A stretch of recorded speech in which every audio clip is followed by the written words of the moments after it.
This training video on creating a new set of farm records can be skipped by users who already have a Cashbook up and running.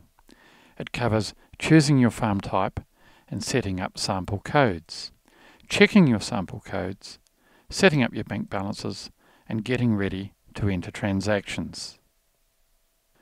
Start up Cash Manager Rule by clicking on the Cash Manager icon. To create a new database to keep all your own farm financial records, click on File. Click on New and Next. If you have the earlier Concept Cash Manager program, this screen appears. For this example, I'm going to create a new database. Now type in the name of your farm and the date at the end of your first financial year. In this example, it'll be the 30th of June 2007. Choose the country, and if you've purchased the additional debtors module, you'll be given this choice. Now choose the farm types that best suit your needs. This sets up your codes.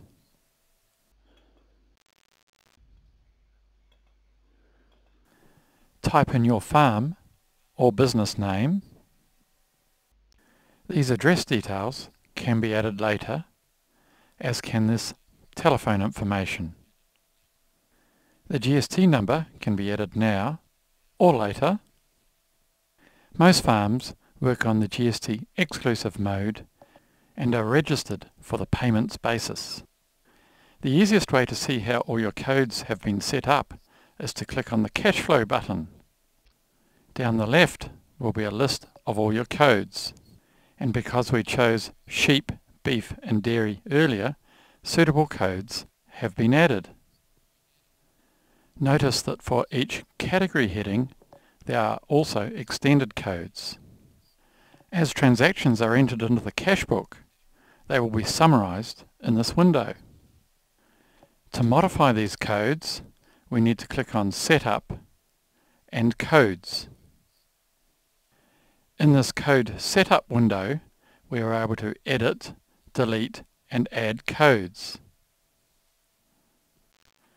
We don't recommend major changes to these codes until you understand the system. The next step is to set the opening bank balance. Before I do this, I'm going to switch to the Transaction screen.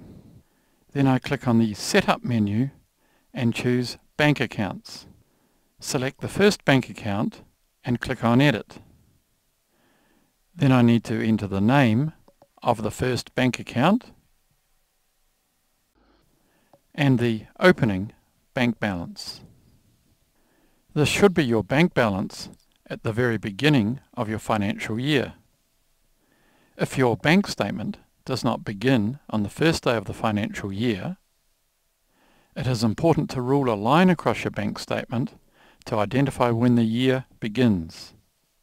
If you are wanting to record just a couple of months at the end of the year for practice, it's quite sensible to enter the balance at the beginning of one of these months. On the 1st of July, my bank balance is minus $50,000. Like many farms, it is overdrawn. These other details relate to direct crediting and can be entered later. Having now entered the bank balance, it has been displayed here and at the bottom of the window. As we enter transactions, this balance will change line by line.